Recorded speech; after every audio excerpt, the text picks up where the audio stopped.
Hello and welcome to the Affinity EHR Ocular Exam Room Efficiency Series. I'm Dr. Justin Manning, one of Affinity's EHR training doctors and lead educator for the Affinity Education Conferences. Now, today we're going to be focusing on building a diabetic protocol. Now, today you actually get a 2-for-1. We're going to build 2 diabetic protocols.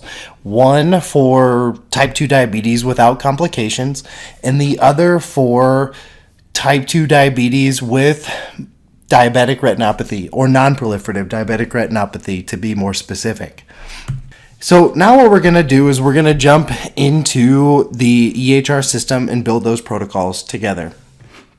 Now, because we're building protocols, we're going to be working out of the desktop or browser version, and I've logged into my site here. To access our protocols, underneath my name in the upper right hand corner, I'm going to click on Preferences. The first thing that's on the list here is my protocols, and in order to add, edit, or change any protocols that we have, we just click on Manage Protocols. So the first thing I need to do is create the protocol.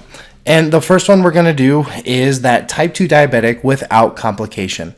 So I start by clicking on Add Protocol, and I'm going to title this protocol, and in this case I'm going to put a little asterisk because I actually have a protocol with the same name. So in order to create a new one, I'm just going to put a little asterisk here to note that this is the one that we're creating now. Now, you can order your protocols by putting a 1, 2, 3, 4 in front of it like so, as I've done there. This will allow you to override the alphabetical ordering of your protocols. I always recommend putting your refractive protocols with a 1, 2, 3 in front of it, so they're always at the top for you to access quickly.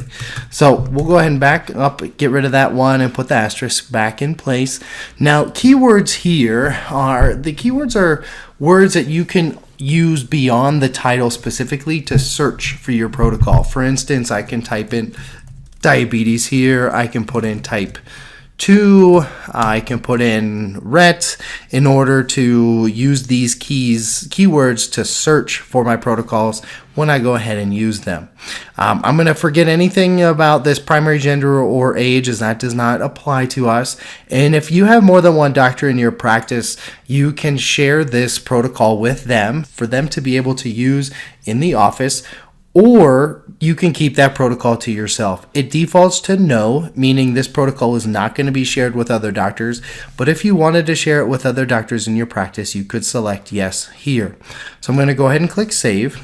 And as I demonstrated in our first training session, I split my protocols up between the exam set, or that dilated exam, as a separate protocol from the diagnoses. So we're going to continue in that same vein, and I'm going to ignore this exam box here. I'm not going to perform an exam, and I'm going to jump straight into the diagnoses. Now, the diagnosis that I'm going to search for in this case is type 2. And we're going to find type 2 diabetes without complication. And I'm going to select that as my protocol. In this case, if you would like to select no diabetic retinopathy as your finding, we can certainly do so. And in this case, I'm going to do that. I'm going to select no diabetic retinopathy, and I'm just going to click on the right and the left eye. Now, this is going to backfill my progress note or my exam findings to show that there's no diabetic retinopathy in the fundus. Now, the plans specifically that we're going to use are pulled up here in my popular plan list. I'm going to counsel the patient on type 2 diabetes. And in this case, I have some smart qualities or the MIPS quality measures that I can actually build into my protocol specifically. For my diabetes dilated eye exam, I'm always going to perform a dilated exam, so I'm going to preload that quality to always report a dilated eye exam. Now, the other quality here, the hemoglobin A1C control, I can't preload because I don't know if the patient I'm going to use this protocol on has an A1C greater than 9, less than 7, somewhere between 7 and 9, or not recorded. I can't pre-document or preload this information into my protocol, so I'm going to leave it as such. From there, I'll go ahead and click Done. The second plan I'm going to do is my follow-up for next visit. When do I want to see this patient back? Well, there's no diabetic retinopathy, so I'll default to that 12 months. And in this case, I'm going to change my routine protocol here from comprehensive eye exam to a diabetic eye exam. And I'll just copy that from the right over to the left. And I'll go ahead and click done. And the third plan that I'm going to use is care coordination, because I want to document that I'm sending a letter to the patient's primary care provider. So those are the three plans I'm going to attach to this specific diagnosis. In order to review what I've done, I can click on Done here with this diagnosis and plan. And what I see now is type 2 diabetes without complication. And there's also going to be documented in my progress note, no diabetic retinopathy of the right and the left eye. I have my counseling for type 2 diabetes. That I'm going to see the patient back in 12 months for a diabetic eye exam, and that I sent a letter to the patient's primary care using the auto letter feature. I'm going to go ahead and save that visit protocol. Now, the second protocol that we're going to build together is a non-proliferative diabetic retinopathy protocol. And if you've noticed, I didn't say mild, moderate, or severe. I just titled it non-proliferative diabetic retinopathy. And in this case, I'm going to make a note that there is no stage. Now, I put no stage in here because I'm going to build a protocol that I can use with any level of non-proliferative diabetic retinopathy, meaning mild, moderate, or severe. And in this case, I'm going to use diabetes as one of my keywords. I'm not going to share this protocol with anyone else. I'm going to keep it for myself, and I'll click Save. Now, for the diagnosis, what I'm going to search for is non-proliferative diabetic retinopathy. I can select mild, I can select moderate, or I can select severe, but this is going to limit me in when I can use this specific protocol. So I'm going to choose just to select non-proliferative diabetic retinopathy. And in this case, our ICD-10 expert pops up because I can't just code for unspecified non-proliferative diabetic retinopathy. I would need to specify the type. In this case, I'm going to be using it with type 2 diabetics. But as I noted in my title, there's no stage attached to this specific diagnosis. So in my severity ICD-10 code expert box, I'm going to leave this as unspecified. I'm not going to leave it this way when I apply it for a patient, but I'm going to leave the severity as unspecified without macular edema. Again, I'm going to repeat. I'm not going to leave it this way when I apply this protocol. I'm going to go back in and make some changes here based upon the patient that I'm seeing. So I'm going to actually demonstrate that after we build this protocol. So I'm going to leave the ICD-10 expert as such with just type 2 diabetes selected as the type. Now, depending upon the severity, mild, moderate, or severe, my findings in the fundus can change or vary significantly. Now, what I see in a severe type 2 diabetic or severe non-proliferative diabetic retinopathy case, I'm not going to see in a mild case. But at the same time, what I see in a mild case, I'm going to also see in a severe case as well. So what I'm going to do is I'm going to document ahead of time some mild type 2 diabetic retinopathy changes. And what I mean by that are retinal hemorrhages and retinal microaneurysms. Those MAs and HEMs I'm going to see in every level of diabetic retinopathy.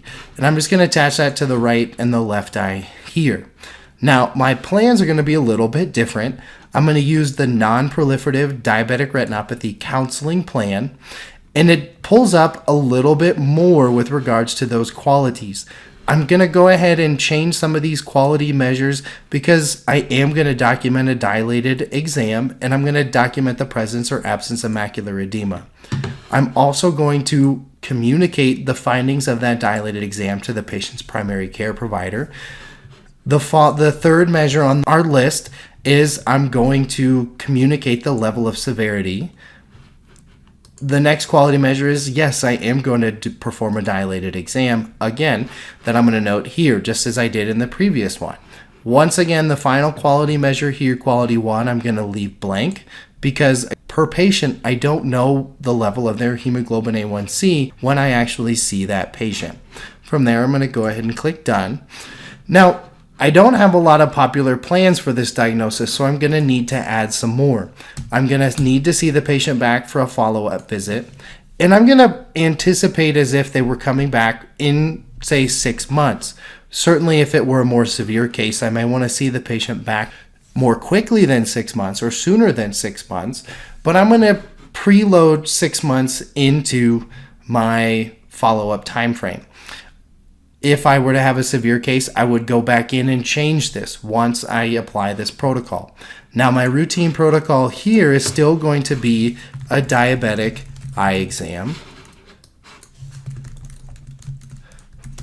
for which I'll attach to the right and the left eye. And when it comes to the actual diagnostics, I want to do some fundus photos at the next visit in order to track the changes from that. So I'll go ahead and click done. The next plan I'm going to select is care coordination, because once again, I want to send a letter to the patient's primary care provider. I also want to take fundus photos. And in this case, I'm going to make some notes about what I see in the vessels, which in this case, I'm going to see microaneurysms. On the macula side, I'm going to make some note of those dot hemorrhages that we see as well. My diagnosis, I'm also going to preload as non-proliferative diabetic retinopathy. Now, the assessment and plan piece I'm going to leave blank because I don't know if this is an initial study or if it's worsened compared to a previous fundus photo, but I'm going to leave it blank and change it when I apply this protocol for a patient. So as you're noticing, as I'm building this non-proliferative diabetic retinopathy protocol, I'm documenting ahead of time what I know or anticipate I'll see, but I'll leave some more date-specific or patient-specific findings off that I'll go back in and use when I use this protocol. So let's see what we've done so far. I'm going to click on done with this diagnosis and plan. And what I've documented is non-proliferative diabetic retinopathy. My counseling for that non-proliferative diabetic retinopathy is here, including some of those quality measures pre-documented. My follow-up for next visit retina is in 6 months for fundus photos and a diabetic eye exam. I've sent a letter to the patient's primary care provider, and I've taken fundus photos. So let's go ahead and save this protocol as is. And we're going to transition over to our EHR system and show this specific protocol in action. Okay, now we find ourselves in the ocular exam room of our patient, and we're going to apply that non-proliferative diabetic retinopathy protocol that we created just now. So from within the ocular exam room, I'm going to go to More, and I'm going to find my wheel with 4 arrows labeled protocols, and I'm going to select that protocol.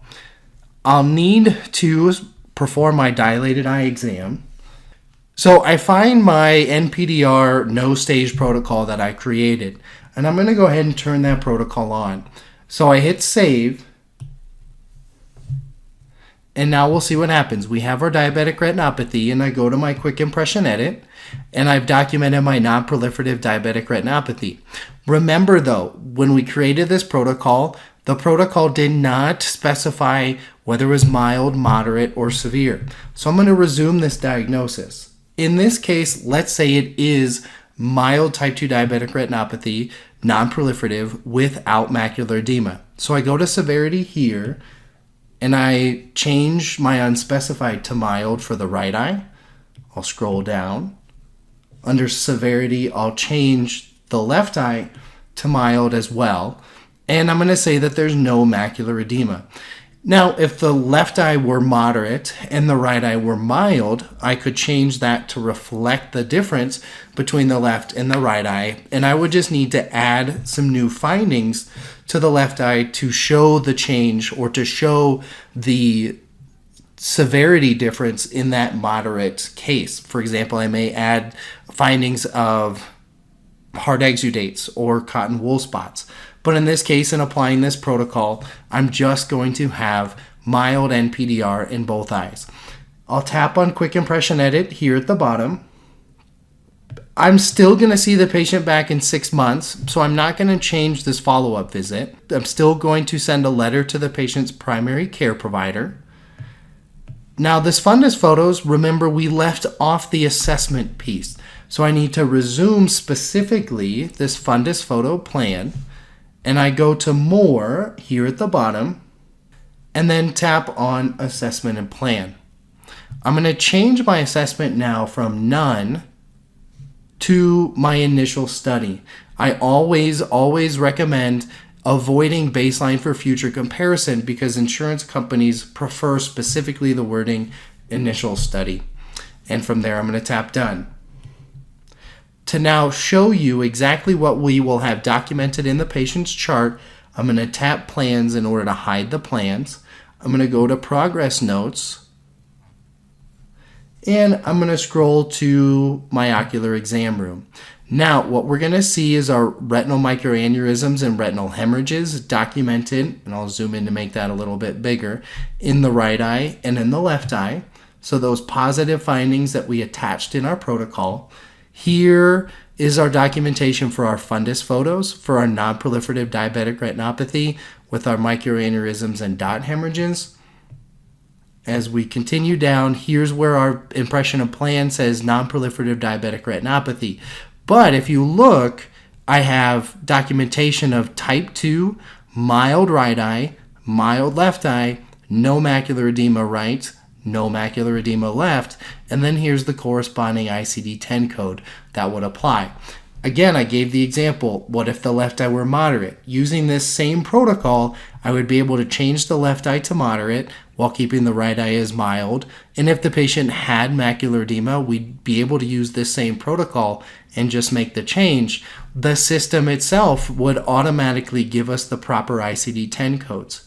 Why I love this protocol is I'm able to use it for all levels of severity of non-proliferative diabetic retinopathy, mild, moderate, severe, and I would also be able to use it in cases whether the patient had macular edema in both eyes, no macular edema in both eyes, or macular edema in one eye and none in the other. So from there, I'll tap on progress notes. I'll save my visit notes, and we'll go ahead and review our coding just to show everything we've done. We have our 99214, and here we have our fundus photos, as well as the documentation of those quality measures built into our type 2 diabetic, that we reported the letter to the patient's primary care, or we sent the letter to the patient's primary care, as well as reporting our findings. From there, we can finalize our visit if we're done. Thank you very much for participating in today's training session. I love the use of protocols, and type 2 diabetics, whether the patient has retinopathy or no retinopathy, it's an absolute awesome tool that you can use in your practice to speed up your charting and make us more efficient in that ocular exam room.